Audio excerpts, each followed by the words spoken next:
Hello guys, welcome back to your YouTube channel SK Mishri. मैं हूं आपका एजुकेटर शिव मिश्रा और यहां पर लेके आए हैं आप सभी के लिए बायोलॉजी का गेस्ट पेपर। जी हाँ जी, देखिए मैंने आपको हिंदी का गेस्ट पेपर दे दिया सर, और इंग्लिश का दे दिया, फिजिक्स का दे दिया, केमिस्ट्री का दे दिया। लेकिन अब मैं आपको यहाँ पे देने जा रहा हूँ सर बायोलॉजी। बायोलॉजी भी इंपॉर्टेंट है यार, इतना टेंशन ना लो, क्योंकि जब मैंने बताया था कि मैं जुलाई से पढ़ाने जा रहा हूँ और कैसे पढ़ना है, क्या करना है, तो आप लोगों ने सबसे ज़्यादा सब्जेक्ट हिंदी को चॉइस किया था, फिजिक्स को, केमिस्ट्री को और इंग्लिश को। भाई हिन बायोलॉजी को भी फोकस कर लो यार, ये भी इम्पोर्टेंट है।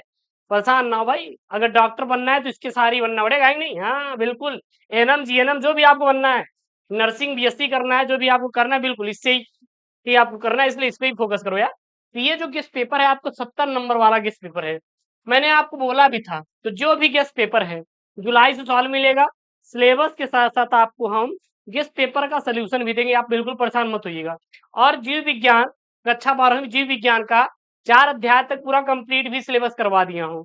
नहीं पढ़े हैं तो प्लेलिस्ट में जाके पढ़ सकते हैं, ठीक है ना? प्लेलिस्ट में ऐड कर दिया है, पूरा कंप्लीट मैंने 4 चैप्टर पढ़ा दिया है, इसीलिए मैं पेपर दे रहा हूँ आपको। तो देखिएगा, पेपर की बात करें तो सेम टू सेम आपको आने वाला है। इधर आपका अनुक्रमांक रहेगा, अनुक्रमांक मतलब आपका रोल नंबर भी रहेगा, ये पेपर ही है। और यहाँ पे आपको नाम लिखने के लिए है, जो भी आपका नाम रहेगा, ये आपका पेपर कोड हो जाएगा। जैसे यहाँ पे है 348 FES, ये आपका क्या है सर? पेपर कोड है। ये जब कॉपी आप फिल कर रहे हैं तो पेपर कोड थोड़ा आप सही से भरिएगा। अगर पेपर कोड में सर कोई भी थोड़ी सी भी गलती करेंगे तो भाई या साहब आपका कॉपी बिल्कुल भी नहीं जचेगा। तो पेपर कोड जो है आपको अच्छे से फिल करना है, ठीक है ना? समय की बात करें तो 3 घंटे 15 मिनट को आपको टाइम दिया जाएगा। कुछ यहाँ पे नोट है, प्रारंभ के 15 मिनट आपको प्रश्न पत्र पढ़ने के लिए क्या है, निर्धारित है। आप कहेंगे सर प्रश्न पत्र पढ़ने के निर्धारित है, इसका क्या मतलब है? इसका मतलब ये है कि जो आपको 15 मिनट मिलेगा प्रश्न पत्र के लिए, लेकिन मैं तो ये कहूंगा कि आप प्रश्न पत्र पढ़िए, लेकिन फोकस करिए कि हमें सबसे पहले कौन से प्रश्न को सॉल्व करना है। यानी कि अगर आप सबसे पहले उस प्रश्न का चुनाव करेंगे जिसका उत्तर आपको सही से आता रहेगा, तो इंप्रेशन अच्छा बनेगा किसके ऊपर? एग्जामिनर के ऊपर, और वो आपको देगा क्या? अच्छा नंबर। तो ये गेस्ट पेपर आप जरूर तैयार करिएगा, क्योंकि आपको दिलाएगा सर 70 में 70, ठीक है ना? और जो भी आपके मॉडल पेपर है, चीजें सब आपको मिलेगा, टेंशन मत लेना। कुछ निर्देश दिए गए हैं, सभी प्रश्न करना अनिवार्य है। मतलब आपको ऐसा नहीं कि आपको कोई भी प्रश्न छोड़ना है। अगर छोड़ने वाला रहेगा तो वहां पे दिया रहेगा अथवा में करके कि ये छोड़ दीजिए। आवश्यकता अनुसार अपने उत्तर की जो पुष्टि है नामांकित रेखा चित्रों द्वारा कीजिए। मतलब कि आप कोई फिगर बना रहे हैं, जैसे नर जनतंत्र, मादा जनतंत्र का आप अगर फिगर बना रहे हैं तो वहां पर उसका नाम भी लिखना है। ऐसा नहीं केवल आप चित्र बना दीजिए, रेखा चित्र बना दीजिए, उसको छोड़ दीजिए, ऐसा मत करिए। लेकिन आपको उसका नाम लिखना जरूरी है, ठीक है, मैंडेटरी है। प्रत्येक प्रश्न के निर्धारित तक उसके सम्मुख दिए गए हैं, मतलब जो भी जितने नंबर का प्रश्न है सामने दिए रहेगा, तो ये सब इन्होंने यहाँ पे मेंशन किया है। सबसे पहले बात करें तो बहुविकल्पी प्रश्न आपके पेपर में आएगा सर। क्या आएगा? बहुविकल्पी प्रश्न आपके सर पेपर में आने वाला है। और ये जो सर बहुविकल्पी है ना, ये आपके देखेंगे सब 4 नंबर का। कितने नंबर का सर आएगा? 4 नंबर का आपके पेपर में बहुविकल्पी आएगा। जैसे मैं आपसे एक सवाल करना चाहता हूँ, आप लोग फोकस किस पे करते हैं? आप लोग सर ज्यादातर जो फोकस करते हैं सर, ये वो आप करते हैं कि दीर्घ उत्तरी पे चले जाते हैं। लेकिन आपको पता है, यदि आप लघु उत्तरी प्रश्न को तैयार करें, ज्यादा किसको सर? लघु उत्तरी प्रश्न को ज्यादा अगर आप तैयार करें तो वही आपको अच्छा नंबर दिला देगा। आप बेफालतू चक्कर मत पड़े सर, ये आपको वही आपको अच्छा नंबर दिला देगा, ठीक है ना?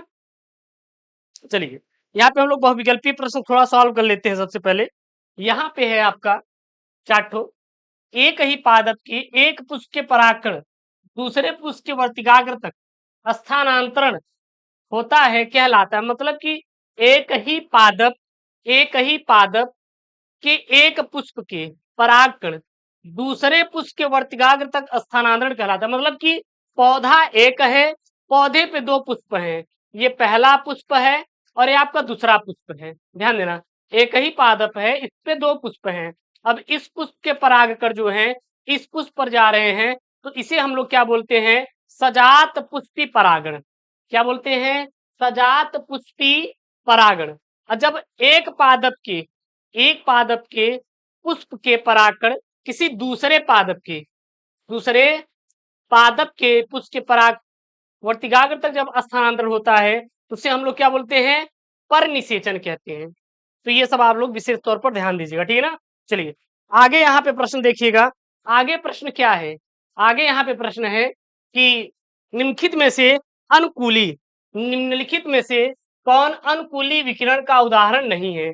अनुकूली विकिरण का उदाहरण कौन सा नहीं है, डार्विन फ्रिंच भी नहीं है, ऑस्ट्रेलियाई फ्रिंच मार्सुपियन भी यह भी एक है किसका, अनुकूली विकिरण का उदाहरण, ये भी है, जलीय स्तनी ये भी है, लेकिन इसमें से ऑस्ट्रेलियाई अपना स्तनी जो है यह इसका उदाहरण नहीं है, यह उसका उदाहरण बिल्कुल भी नहीं है, ठीक है। चलिए अगला यहाँ पे ग वाला सवाल है, इसका आप लोग उत्तर जो है कमेंट बॉक्स में जरूर से जरूर छापिएगा, ठीक है ना।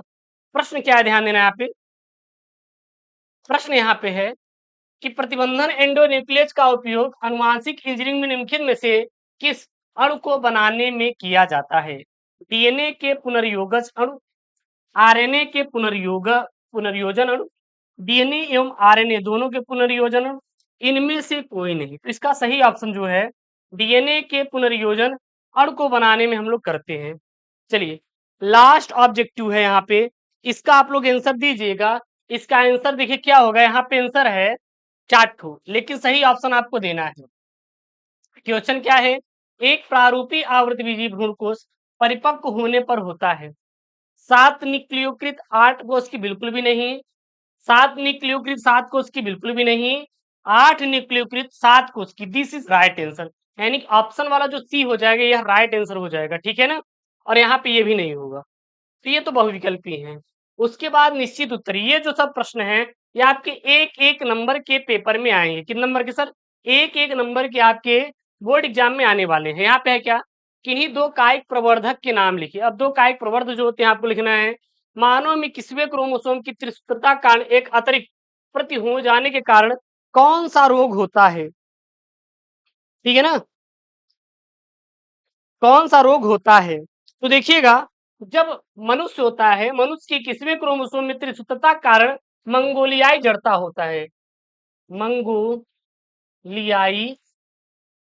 जड़ता रोग होता है। सिर्फ इतना लिख देंगे काम खत्म हो गया, और आपको कोई भी चीज नहीं लिखना है। उसके बाद यहाँ पे आभासी फलों के उदाहरण दीजिए। भैया सेब हो गया, सेब हो गया, और नाशपत्ती हो गई, नाशपत्ती हो गई, ये सब जो है स्ट्रॉबेरी हो गई, स्ट्रॉबेरी होगी, ये सब आपके आभासी फल के उदाहरण है। डीएनए को केंद्रक में मिलाने मिलने वाले अम्लीय पदार्थ के रूप में सर्वप्रथम किसने पहचान किया था, सर्वप्रथम किसने पहचान किया था। तो इसकी जो पहचान किया था उन्होंने जेम्स वाटसन और फ्रांसीसी क्रिक, किसने, जेम्स वाटसन और फ्रांसीसी क्रिक ने किया था, क्रिक ने किया था। फिर यहाँ पे है दो बहस्वामी प्राणी के नाम लिखिए, दो बहस्वामी प्राणी के नाम लिखिए। अब सर बहस्वामी प्राणी होते क्या हैं, ऐसे प्राणी जो बाह्य वातावरण पर निर्भर करते हैं अपने जीवन को जीने के लिए, उसे बाह्यस्वामी प्राणी कहते हैं। जैसे पहला आता है मगरमच्छ, मगरमच्छ, जो मगरमच्छ है सर जी, यह देखेंगे आपका, तो जब तक उसको कोई बाह्य प्राणी नहीं मिलेगा खाने के लिए तब तक वो जीवित नहीं रह पाएगा। उसके बाद छिपकली, छिपकली, ये दोनों दोनों क्या हैं, वह स्वामी प्राणी के नाम है, बहुस्वामी प्राणी के क्या है, नाम है। उसके बाद अति लघुत्तरीय प्रश्न है, तो ये सब सारे प्रश्न को भी मैं सॉल्व कराऊंगा, आप बिल्कुल परेशान मत होइएगा। इसका पीडीएफ, सर पीडीएफ इसका कहाँ पे मिलेगा, तो एसटीएम स्टडी टेलीग्राम है, link in the description box, जाके वहां से ले लीजिएगा। यहाँ पे यदि अनुलेखन इकाई में कूट लेखन रज्जु के अनुक्रम निम्नलिखित लिखा गया है, क्या है यहाँ पे लिखा गया है, तो इसके दूत आरएनए को लिखिए, मैं सॉल्व करवा दूंगा, परेशान मत होइए।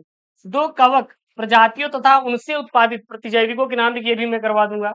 एक आर्किड पौधा आम के पेड़ की शाखा पर उग रहा है, दोनों के बीच पारस्परिक क्रिया का वर्णन आप कैसे करेंगे।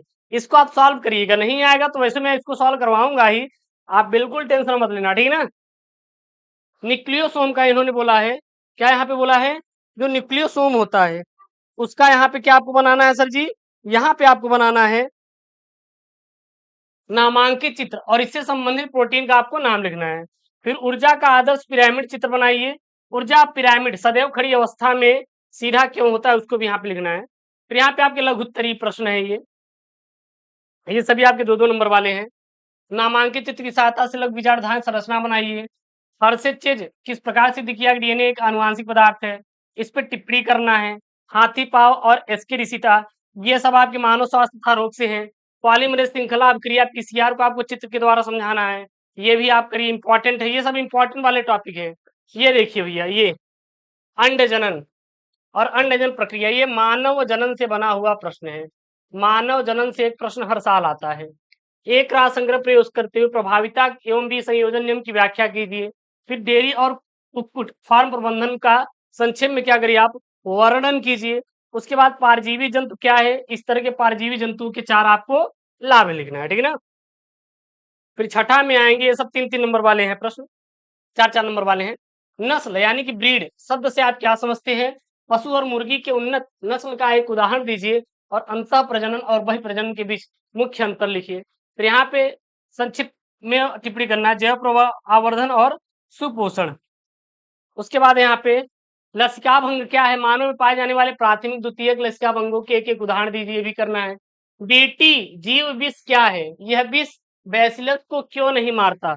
आपको पता है कुछ ऐसे विष होते हैं जो किसी अन्य जीव के अंदर प्रवेश करवा दिए जाते हैं और वो किसी रोगाणु से लड़ने की क्षमता रखते हैं, उसे हम लोग बीटी विष कहते हैं। बीटी विष कहते हैं।